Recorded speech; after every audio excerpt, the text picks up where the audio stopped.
हम मैथिली भक्ति सब गोटा के प्रणाम करे छे। आई हम एकटा गौरी के गीत ल के अयलहुँ। सुनू अहाँ सभी गौरी के गीत आ हमार चैनल के लाइक सब्सक्राइब कर देवे। जय मैथिली, जय भक्ति। सुंदर सुंदर फूल लबिहे के मालिनिया, गिरे जा पूजन हम जब गे मालिनिया। सुंदर सुंदर फूल लबिहे गे मालिनिया, गौरी पूजय हम जबै गे मालिनिया। बेली फूल लबिहे चमेली फूल लबिहे, और गुलाब फूल लबिहे गे मालिनिया। और गुलाब फूल लबिहे गे मालिनिया। सुंदर सुंदर फूल हमारा लबिहे, से हमारा लबिहे, गिरे जा पूजन हम जबै गे मालिनिया।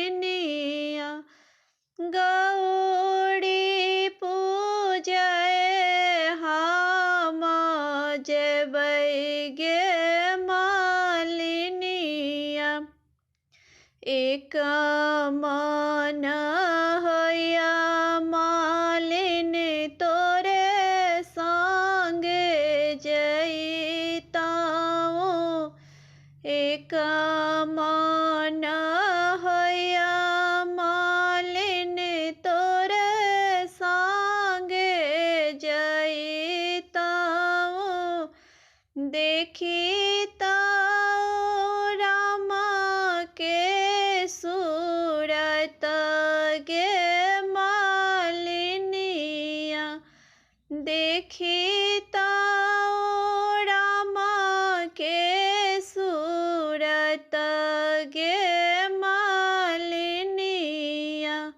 सुंदर सुंदर फूल हमारो लबिहे, गौरी पूजन हम जबै गे मालिनिया।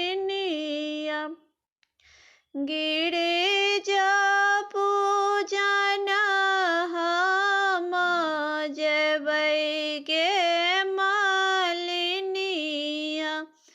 एक मन होइया मालिन झुकी झुकी चलिताऊँ, झुकी झुकी चलिताऊँ। सा देखी भगवान गे मालिनिया, सा देखी भगवान गे मालिनिया।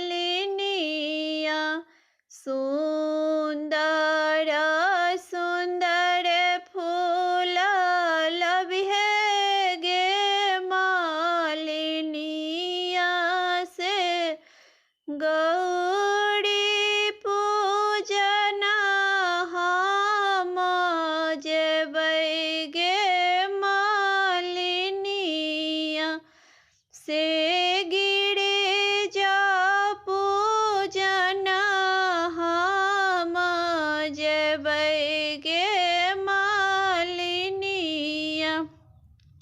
माथे मारे मौरिया से काने शोभे कुंडल से काने शोभे कुंडल से सबरे रंगा मान मोहे गे मालिनिया से सांबरे रंगा मान मोहे गे मालिनिया से सुंदर सुंदर फूल लबिहे गे मालिनिया से लबिहे गे मालिनिया से गिरिजा पूजए हम जेबै गे मालिनिया से गौ